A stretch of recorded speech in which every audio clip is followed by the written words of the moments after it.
Bapak Ibu saudara-saudara yang Tuhan Yesus kasihi, kita akan membaca kebenaran firman Tuhan yang terambil dalam kitab Kejadian pasal 21 ayat 8 sampai dengan ayatnya yang ke-21. Sebelum membaca kebenaran firman Tuhan, mari kita berdoa. Dalam persekutuan bersama dengan umat Tuhan di saat ini, ya Allah, kami rindu diberkati dengan kebenaran firman. Kami mohon kuasa Roh Kudus Tuhan menerangi hati, batin, pikiran, dan kehidupan kami, supaya kami benar-benar dapat memahami kehendak Tuhan lewat firman yang kami baca dan kami renungkan bersama. Dan dengan kekuatan Roh Kudus, kami dimampukan untuk melakukan firman Tuhan ini dalam kehidupan kami hari lepas hari. Berfirmanlah ya Tuhan, kami siap mendengar apa kata sabda. Amin. Kejadian pasal 21 ayat 8 sampai dengan ayat 21. Saya membaca bagian firman Tuhan bagi kita menurut Alkitab edisi kedua. Dia diberikan judul Abraham mengusir Hagar dan Ismail. Anak itu bertambah besar dan ia disakiti. Abraham mengadakan perjamuan besar pada hari Ishak disakiti. Pada waktu itu Sarah melihat bahwa anak yang dilahirkan Hagar, perempuan Mesir itu, bagi Abraham sedang main dengan Ishak anaknya sendiri. Berkatalah Sarah kepada Abraham, "Usirlah hamba perempuan itu beserta anaknya, sebab anak hamba ini tidak akan menjadi ahli waris bersama anak Ishak." Hal ini sangat menyebalkan Abraham oleh karena anaknya itu. Namun Allah berfirman kepada Abraham, "Janganlah sebal hatimu mengenai masalah anak hamba itu.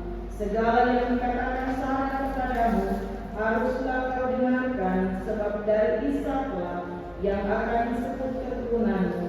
Tetapi anak hambamu itu juga akan kuperbuat menjadi suatu bangsa, karena ia pun keturunanmu." Keesokan harinya pagi-pagi Abraham mengambil roti serta sekantong air, memberikan kepada Hagar dan meletakkannya di atas bahunya.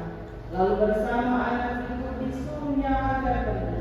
Hagar kemudian pergi dan mengembara di padang gurun Berseba.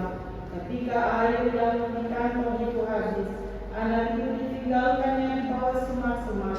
Lalu ia duduk agak jauh, kira-kira sepemana jaraknya, sebab katanya, "Aku tidak tahan melihat anak itu mati." Sementara duduk di situ, Hagar menangis dengan suara nyaring. Allah mendengar suara anak laki-laki itu. Lalu malaikat Allah berseru dari langit kepada Hagar. Dia berkata kepadanya, "Apa yang terjadi padamu, Hagar? Janganlah takut, sebab Allah telah mendengar suara anak itu dari tempat ia terbaring. Bangunlah, angkatlah anak itu, dan peganglah dia erat-erat, sebab aku akan membuat dia menjadi bangsa yang besar." Lalu Allah membuka mata Hagar, sehingga ia melihat sebuah sumur. Ia pergi mengisi kantong airnya, lalu memberi anak itu minum. Allah menyertai anak itu. Ia bertambah besar dan menetap di padang gurun serta menjadi seorang pemanah. Ia tinggal di padang gurun Paran, dan ibunya mengambil seorang istri baginya dari tanah Mesir. Demikian firman Tuhan. Berbahagia kita yang mendengar dan siap melakukan firman Tuhan dalam hidup setiap hari. Bapak Ibu saudara-saudara jemaat yang Tuhan Yesus kasihi, selamat pagi. Shalom. Perkenalkan, nama saya Pendeta Lisa Dunabarera. Saya pengantar jemaat di Jemaat GBI Papua Bukit Zaitun Balikpapan. Saya diminta untuk membantu pelayanan di hari ini. Dan minta maaf, saya tidak bisa bahasa Batak, jadi saya berkhotbah dalam bahasa Indonesia. Saya hanya tahu bahasa Batak Koras. Yang lainnya saya tidak tahu. Baik Bapak Ibu saudara-saudara, tema bacaan kita hari ini, pemeliharaan Allah yang universal. Tema ini mengingatkan kita bahwa kasih dan penjagaan Tuhan tidak pernah dibatasi oleh sekat-sekat khusus yang dibuat oleh manusia. Seringkali kita terjebak dalam pemikiran bahwa Allah hanya memelihara mereka yang berada dalam lingkaran kita. Kita punya pemahaman bahwa Allah hanya memelihara mereka yang kita anggap terpilih, diberkati, atau sesuai dengan standar kita. Namun kisah tragis sekaligus indah dalam Kejadian 21 ayat 8 sampai 21 ini membongkar batas-batas tersebut dan memperlihatkan sejauh mana mata Tuhan memandang. Di satu sisi kita melihat Ishak anak perjanjian yang posisinya aman di dalam kemah Abraham. Tapi di sisi lain kita juga melihat Ismail dan ibunya Hagar yang terusir ke padang gurun Berseba.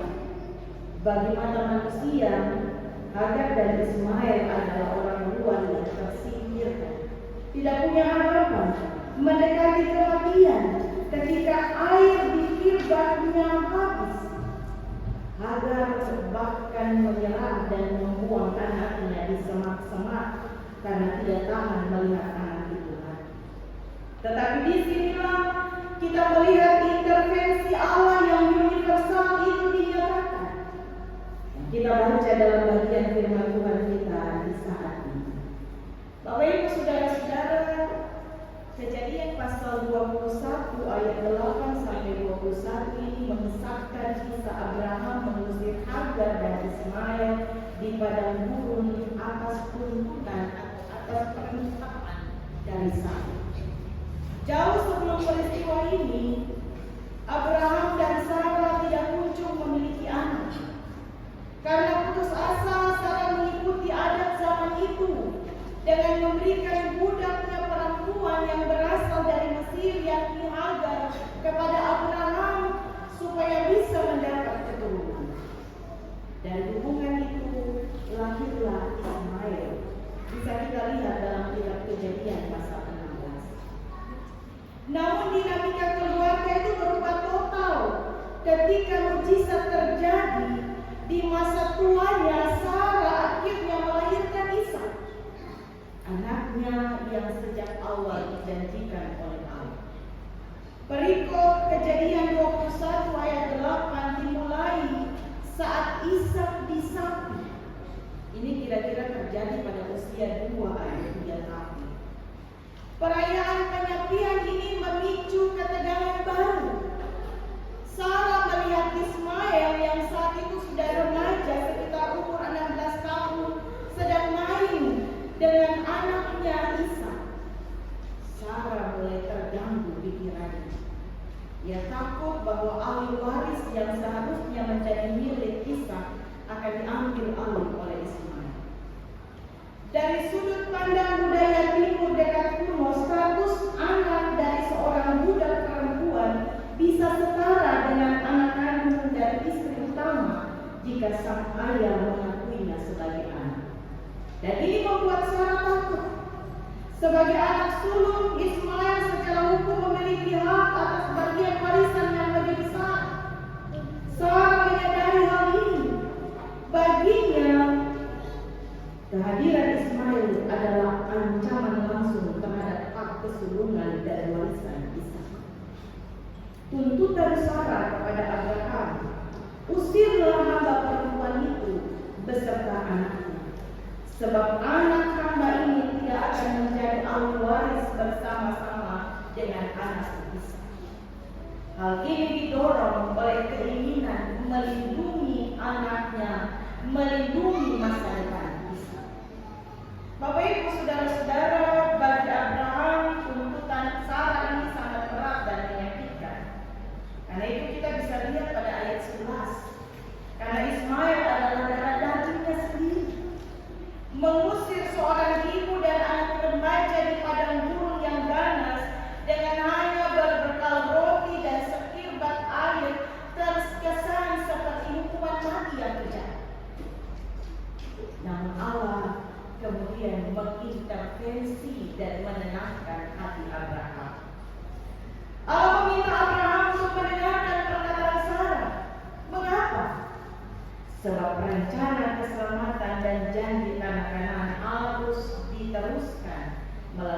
garis keturunan Ishak. Namun Allah juga memastikan kepada Abraham bahwa Ismail tidak akan binasa. Karena Ismail juga anak Abraham. Allah berjanji akan menyertainya dan membuatnya menjadi bangsa yang besar. Bapak Ibu, saudara-saudara yang Tuhan Yesus kasih, bagian kedua dari perikop ini ayat 14 sampai ayat 21 memperlihatkan betapa tragisnya pengembaraan Hagar dan Ismail di padang gurun Berseba hingga mereka kehabisan air. Di titik paling kritis, ketika Hagar sudah menyerah dan menangis karena mengira anaknya akan mati, Allah kembali membuktikan kedaulatannya bagi Hagar dan Ismail. Nama Ismail sendiri berarti Allah mendengar. Dan ini terbukti dalam ayat 17, di mana Alkitab mencatat bahwa Allah mendengar suara tangisan anak itu, membukakan mata Hagar untuk melihat sumur air dan menyelamatkan mereka.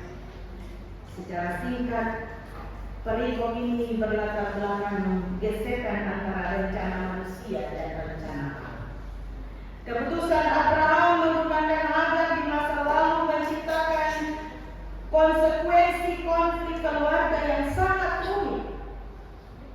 Pengusiran Hagar dan Ismail menjadi titik pisah yang sengaja diizinkan Allah untuk menegaskan bahwa Ishak adalah anak perjanjian, sementara Ismail memiliki jalurnya sendiri yang juga dijamin dan diberkati oleh pemeliharaan Allah di padang gurun Berseba. Nah, Bapak Ibu saudara-saudara yang Tuhan Yesus kasihi, dengan demikian pelajaran hidup yang bisa kita ambil dari bagian firman Tuhan kita hari ini, yang kita jadikan pegangan bagi kita dalam menjalani kehidupan ke depan, dikaitkan dengan tema kita pemeliharaan Allah yang universal. Maka pelajaran yang pertama, dalam narasi besar Alkitab, garis perjanjian keselamatan memang diteruskan melalui Ishak. Namun Kejadian 21 ayat 17 sampai 19 dengan sangat indah menunjukkan bahwa ketika Hagar, seorang Mesir, orang asing, orang Buddha, dan Ismail anaknya yang terusir menangis kelaparan di padang gurun, Allah mendengar dan mendatangi mereka. Artinya Allah yang kita sembah bukanlah Allah yang menutup diri, Allah yang buat sekat-sekat pembatasan, tidak. Tapi Allah yang kita sembah adalah Allah yang tidak pernah membatasi manusia, Allah yang tidak pernah membedakan manusia. Ia menyatakan kuasa dan kehendaknya bagi semua manusia yang berseru kepadanya. Pemeliharaannya melintasi batas suku, ras, agama, dan status sosial. Seringkali manusia membuat kotak-kotak tentang siapa yang layak dikasihi Tuhan, tetapi kisah ini mendobrak kotak-kotak tersebut.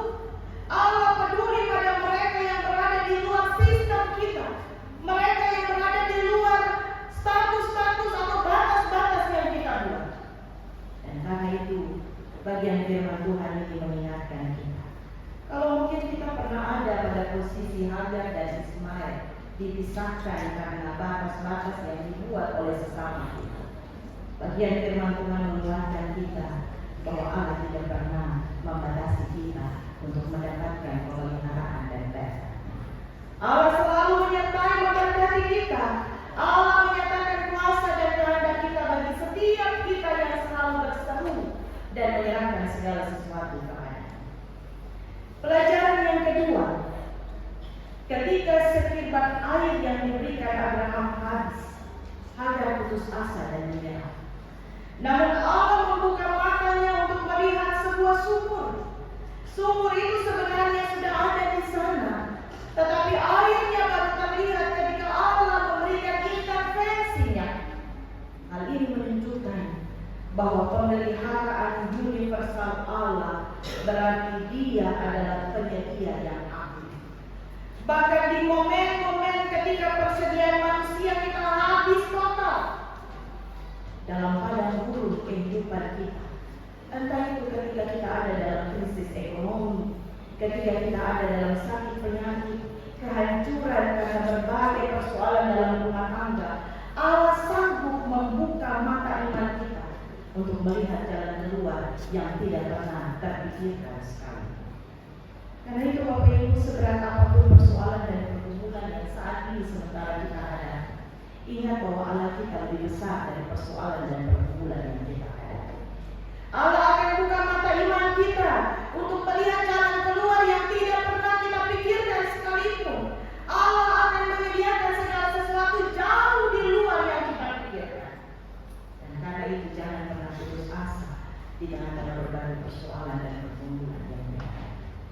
Pelajaran yang ketiga, Hagar dan Ismail adalah korban dari disfungsionalnya keluarga Abraham dan Sarah. Mereka diusir karena kecemburuan dan konflik manusia. Secara logika mereka adalah korban ketidakadilan. Namun ayat 20 mencatat kalimat yang sangat penting. Allah menyertai anak itu. Ini adalah pesan pengharapan bagi siapa saja yang merasa terbuang, siapa saja yang ditolak oleh keluarga, siapa saja yang menjadi korban dari keputusan egois orang lain, siapa saja yang merasa terpinggirkan.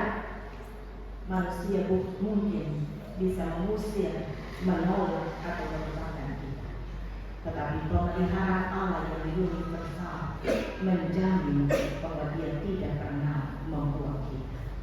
Penyertaannya justru seringkali paling intim dirasakan ketika kita ada dalam pengasihan, ketika kita tidak diindahkan, ketika kita diusir, ketika kita ada di padang gurun persoalan dan pergumulan.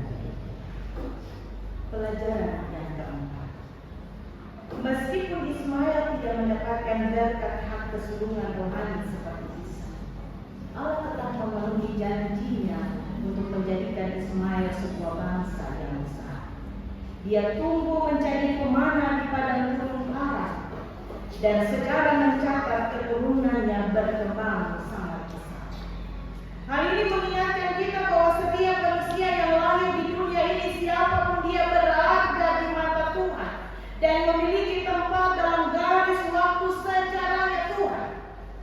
Keberhasilan atau panggilan hidup orang lain mungkin terlihat lebih baik dari kita, tapi jangan pernah putus asa dan hilang harap, sebab Tuhan punya rencana-rencana yang baik bagi hidup kita. Allah memiliki rancangan pemeliharaan yang spesifik dan unik bagi setiap kita. Artinya kita diingatkan untuk tidak usah iri dengan kehidupan orang lain. Masing-masing kita punya kehidupan yang sudah dirancang oleh Tuhan. Bagian kita mungkin beda-beda. Karena itu firman Tuhan yang bilang soal talenta itu, ada yang dapat 3 talenta, 5 talenta dan seterusnya. Tidak usah bandingkan seberapa besar saya dapat dari orang lain. Tetapi persoalkanlah seberapa mampu kita memperlambangkan talenta dan karunia yang Tuhan beri bagi kita. Sebab Tuhan tahu apa yang kita perlukan. Tuhan sudah rancangkan hidup kita masing-masing sesuai dengan kehendak Tuhan. Dan apa yang Tuhan kehendaki selalu yang terbaik bagi kita. Dan pelajaran yang terakhir, pelajaran kelima, pemeliharaan universal Allah mengajarkan kita untuk tidak cepat menilai hidup seseorang telah berakhir saat mereka terusir ke padang gurun atau saat mereka ada dalam masalah, persoalan dan pergumulan saat. Karena padang gurun itu, kalau zaman kita saat ini itu, dia melambangkan persoalan, pergumulan, sakit penyakit, kesulitan dan lain sebagainya. Di mata Allah, padang gurun bukanlah tempat pembuangan akhir, melainkan tempat di mana Dia menyatakan dirinya sebagai El-Roi atau Allah yang melihat, dan Allah yang mendengar cerita setiap ciptaannya. Padang gurun kehidupan adalah momen ketika bekal yang kita andalkan itu bisa berupa tabungan kita, posisi kita, kesehatan, koneksi orang dalam kita habis total. Kita sudah tidak punya jalan lagi. Tapi sama seperti Hagar dan Ismail, Tuhan buka mata iman mereka untuk melihat jalan lain yang Tuhan siapkan bagi mereka. Allah seringkali mengizinkan kita sampai pada titik nol, bukan untuk membinasakan kita, melainkan untuk meruntuhkan kesombongan kita dan menunjukkan bahwa sumber hidup kita yang sejati bukan pemberian manusia, tetapi sumber hidup kita yang sejati adalah Allah pencipta dan pemilik hidup. Saat berada di padang gurun masalah, krisis ekonomi, kegagalan karir, konflik keluarga, kecemasan seringkali membukakan kita dari jalan keluar yang sebenarnya sudah Tuhan siapkan di dekat kita. Kita perlu berdoa seperti Hagar, bukan sekedar minta masalah hilang, tetapi minta Tuhan membuka mata hati dan rohani kita, supaya kita melihat peluang-peluang baru, jalan-jalan baru, kebaikan-kebaikan Tuhan yang baru yang sudah Tuhan siapkan bagi kita. Nah itu doa sering dibilang nafas hidup orang percaya. Tanpa nafas kita tidak bisa hidup sampai sekarang. Itu berarti tanpa doa sebenarnya orang percaya tidak bisa hidup dengan baik. Karena itu jangan lupa berdoa setiap waktu, supaya Tuhan buka mata hati kita, mata iman kita, untuk melihat berkat-berkat yang lain yang sudah Tuhan siapkan dalam hidup kita. Daripada kita sibuk iri dengan kehidupan orang lain, mari kita berdoa, sebab Tuhan sudah siapkan tempat-tempat jalan-jalan yang lain bagi kita untuk menikmati berkat-berkat-Nya. Ketika orang lain menolak atau mengusir kita keluar dari rencana mereka, ingatlah bahwa Tuhan sedang mengarahkan kaki kita masuk ke dalam rencana-Nya sendiri. Padang gunung bukanlah kuburan di masa depan, melainkan tempat transisi menuju jadi Tuhan yang baru. Padang gunung dalam bacaan ini mengajarkan kita bahwa pemeliharaan Allah tidak berlibur saat kita berada di tempat yang bersama. Seringkali justru di padang gunung yang baru itu, kita baru bisa mendengar suara Tuhan dengan jelas dan melihat mujizat-mujizat-Nya yang paling nyata, serta mengalami intervensi Tuhan yang luar biasa yang mengubah mata air kita atau air mata kita menjadi mata air. Tuhan memberkati kita dengan firman supaya kita dikuatkan untuk terus menjalani kehidupan ini ke depan. Amin. Mari kita satu dalam doa kita berdoa. Kami bersyukur dan berterima kasih untuk kesempatan yang Tuhan beri bagi kami jemaat AKBP Indonesia untuk beribadah, memuji dan memuliakan Tuhan dalam ibadah minggu pagi ini. Kami percaya kehadiran kami bukan sebagai rutinitas kami, tapi kehadiran kami karena kami sadar bahwa hidup yang kami nikmati sampai saat ini itu adalah anugerah Tuhan yang Tuhan beri secara cuma-cuma bagi kami. Dan karena itu kami patut mengucap syukur dan berterima kasih untuk semua yang Tuhan buat dalam hidup kami. Seraya kami menyerahkan kehidupan kami selanjutnya dijaga, dilindungi, dipelihara oleh Tuhan, sebab kami tidak tahu apa yang akan terjadi dalam hidup kami sebentar, besok dan seterusnya. Karena itu ketika kami berkumpul bersama di pagi ini, kami minta pertolongan Tuhan menyertai dan memberkati kami dalam menjalani kehidupan kami ke depan. Terima kasih untuk kebenaran firman Tuhan yang mengingatkan kami tetap kuat dalam keadaan apapun yang kami alami, sama seperti Hagar dan Ismail. Sebab Tuhan punya cara untuk menyediakan jalan-jalan lain, berkat-berkat lain bagi kami yang ada dalam berbagai persoalan, pergumulan, disingkirkan, ataupun mengalami kesulitan apapun dalam hidup ini. Roh Kudus memampukan kami untuk memahami firman Tuhan ini dengan baik, dan Roh Kudus memampukan kami untuk melakukannya dalam kehidupan kami hari lepas.